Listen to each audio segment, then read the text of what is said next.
بسم اللہ الرحمن الرحیم۔ السلام علیکم ورحمۃ اللہ وبرکاتہ۔ حضرت یوسف علیہ السلام۔ جب یہ لوگ حضرت یوسف علیہ السلام کے سامنے پہنچے تو وہ اپنے چھوٹے بھائی کو دیکھ کر بہت خوش ہوئے۔ حضرت یوسف علیہ السلام نے اپنے باقی بھائیوں کو تو مہمان خانے میں بھجوا دیا، لیکن بنیامین کو اپنے ساتھ ٹھہرایا۔ پھر انہوں نے اسے بتایا کہ میں تمہارا بڑا بھائی یوسف علیہ السلام ہوں۔ یہ سن کر بنیامین بہت خوش ہوا۔ حضرت یوسف علیہ السلام نے اپنے بھائی کے ساتھ خوب جی بھر کر باتیں کی۔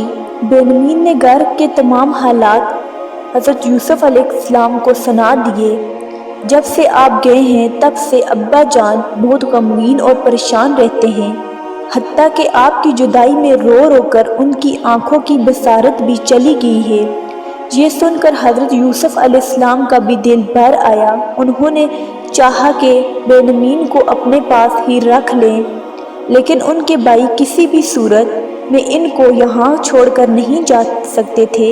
حضرت یوسف علیہ السلام نے ایک زبردست ترکیب نکالی۔ جب ان کے بھائیوں کا قافلہ روانہ ہو گیا تو آپ نے اپنے نوکروں کو ان کے پیچھے دوڑوا دیا۔ دیکھو، میرا پیالہ گم ہو گیا ہے اور مجھے شک ہے کہ یہ قافلے والے چرا کر لے گئے ہیں۔ تم لوگ دوڑو اور ان کی تفتیش کرو۔ نوکر بھاگتے ہوئے ان کے پیچھے گئے اور دور سے آواز دی، اے قافلے والو، ٹھہر جاؤ، تم لوگوں نے ہمارے بادشاہ کا پیالہ چوری کر لیا ہے۔ حضرت یوسف علیہ السلام کے بھائیوں نے یہ کہا، یہ ہم پر جھوٹا الزام ہے، ہم چوری کرنے نہیں آئے یہاں۔ نوکروں نے کہا، اگر تمہارے سامان سے پیالہ نکل آیا تو تمہاری کیا سزا ہونی چاہیے؟ انہوں نے کہا، جس کے سامان سے پیالہ برآمد ہوا اس کو گرفتار کر اپنے پاس ہی رکھ لینا، ہمارے ہاں چوری کی یہی سزا ہوتی ہے۔ نوکروں نے ان کے سامان کی تلاشی لی تو امین کے سامان میں سے وہ پیالہ برآمد ہو گیا۔ نوکر اس کو گرفتار کر حضرت یوسف علیہ السلام کے پاس لے آئے۔ اب یہ سارے بھائی بہت پریشان ہوئے کہ اب اپنے والد کو کیا جواب دیں گے۔ آپس میں مشورہ کرنے لگے، اب کیا کیا جائے؟ ان میں سب سے بڑے بھائی رابیل نے کہا، بھائیوں، میں تو اب یہاں سے اس وقت تک نہیں جاؤں گا جب تک بنیامین کو بادشاہ چھوڑ نہیں دیتا، کیونکہ میرے اندر اب والد صاحب کے سامنے جانے کی ہمت نہیں ہے۔ البتہ تم جانا چاہتے ہو تو چلے جاؤ۔ رابیل کے علاوہ وہ سب بھائی انتہائی پریشانی کے عالم میں اپنے والد کے پاس لوٹ آئے اور آ کر کہا، اے ابا جان، آپ کے بیٹے بنیامین نے بادشاہ کی چوری کر لی تھی، جس کے جرم میں اسے گرفتار کر لیا۔ اس میں ہمارا کوئی قصور نہیں۔ ہم نے جو آپ سے عہد کیا تھا وہ صرف اس بات کا تھا کہ جو ہمارے اختیار میں ہے۔ ہمیں کیا معلوم تھا کہ بنیامین چوری کر لے گا اور پھر اسے گرفتار کر لیا جائے گا، لہٰذا اسے چھڑانا ہمارے بس میں نہیں۔ البتہ رابیل وہیں ہے، اس کے پاس ٹھہر گیا ہے، اس کو لانے کی کوشش کرے گا۔ یہ سن کر حضرت یعقوب علیہ السلام جان گئے کہ آخرکار ضرور اس میں اللہ تعالیٰ کی کوئی حکمت پوشیدہ ہے۔ آپ نے اپنے بیٹوں سے فرمایا، تم واپس مصر جاؤ اور بنیامین کے ساتھ یوسف علیہ السلام کو بھی ڈھونڈنے کی کوشش کرو، ہو سکتا ہے کہ اللہ ان سب کو مجھ سے ملا دے، بے شک وہ بڑی حکمت والا ہے۔ یہ سب بھائی پھر اپنے اونٹ پر سوار ہو کر مصر روانہ ہو گئے۔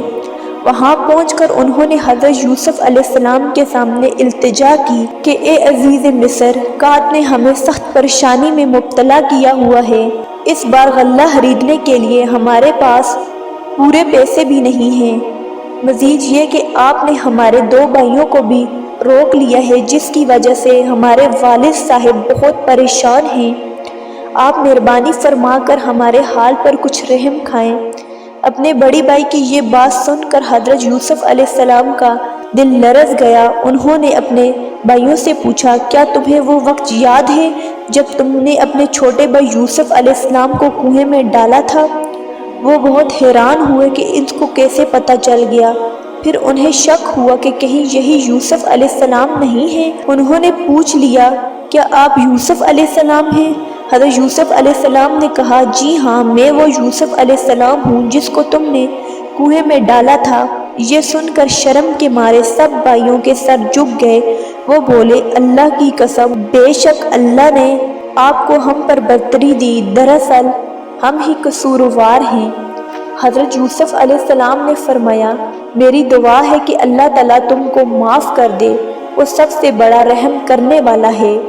اب تم لوگ یوں کرو کہ سب بھائی مل کر چلے جاؤ اور والد محترم سمیت اپنے سب بیوی بچوں کو لے کر یہاں میرے پاس آ جاؤ۔ پھر انہوں نے اپنی قمیض اتار کر دی، یہ لے جاؤ اور والد صاحب کی آنکھوں پر لگانا، اس سے ان کی بینائی لوٹ آئے گی۔ جب ان کے بھائی مصر سے روانہ ہوئے تو حضرت یعقوب علیہ السلام کو یوسف علیہ السلام کی خوشبو محسوس ہوئی، جس کا تذکرہ انہوں نے اپنے گھر والوں کے سامنے کیا تو وہ بولے، آپ کو یوسف علیہ السلام کا وہم ہو گیا ہے، حالانکہ اسے تو مرے ہوئے بھی ابھی مدت ہو گئی ہے۔ لیکن چند روز بعد ہی جب ان کے بیٹوں نے حضرت یوسف علیہ السلام کے زندہ ہونے کی خوشخبری سنائی اور وہ قمیض ان کی آنکھوں سے لگائی جس سے ان کی بینائی لوٹ آئی تو حضرت یعقوب علیہ السلام خوشی سے جھوم اٹھے۔ پھر انہوں نے اپنے بیٹوں کو فرمایا، جلدی چلنے کی تیاری کرو۔ وہ سب تیار ہو کر مصر پہنچے تو حضرت یوسف علیہ السلام ان کے استقبال کے لیے پہلے سے کھڑے تھے۔ ایک عرصے سے بچھڑے ہوئے دونوں باپ بیٹا خوب خوشی سے گلے ملے اور اس ملاپ پر اللہ تعالیٰ کا شکر ادا کیا۔ پھر حضرت یوسف علیہ السلام نے اپنے تمام خاندان کو شاہی محل میں لے گئے۔ جب حضرت یوسف علیہ السلام اپنے دربار میں پہنچ کر اپنی محفوظ کرسی پر ترجمان ہوئے تو ان کے والد، سوتیلی والدہ اور سب بھائیوں نے جھک کر تعظیم کی۔ حضرت یوسف علیہ السلام نے مسکراتے ہوئے اپنے والد محترم کی طرف دیکھا اور عرض کیا، ابا جان، یہ اسی خواب کی تعبیر ہے جو میں نے بچپن میں دیکھا تھا۔ اس کے بعد حضرت یوسف علیہ السلام نے اپنی وزارت عظمیٰ سے استفادہ دیا اور اپنے تمام خاندان والوں کے ساتھ مل کر ایک الگ شہر میں آباد ہو گئے۔ پھر آپ نے بھی شادی کر لی اور اپنے والد صاحب کے ساتھ ہنسی خوشی زندگی بسر کرنے لگے۔ حضرت یعقوب علیہ السلام یہاں 17 سال مزید زندہ رہ کر وفات پائی۔ حضرت یوسف علیہ السلام نے ان کی تدفین کی اور ان کو فلسطین کے شہر میں ان کے والد اور دادا کے پہلو میں دفن کر دیا۔ اس کے بعد حضرت یوسف علیہ السلام بھی مصر میں ہی رہتے ہوئے 110 سال کی عمر میں وفات پائی، ان کو بھی مصر میں ہی دفن کیا گیا۔ دوستو، امید کرتی ہوں کہ آپ کو ہماری آج کی یہ ویڈیو پسند آئی ہوگی۔ اگر آپ کو ہماری آج کی یہ ویڈیو پسند آئی ہے تو ہمارے چینل کو لائک کریں، سبسکرائب کریں اور بیل آئیکن کو پریس کرنا نہ بھولیے گا تاکہ ہر نئی آنے والی اسلامی کے ساتھ آپ تک پہنچ سکے۔ اپنا ڈھیر سارا خیال رکھیے گا، تب تک کے لیے خدا حافظ۔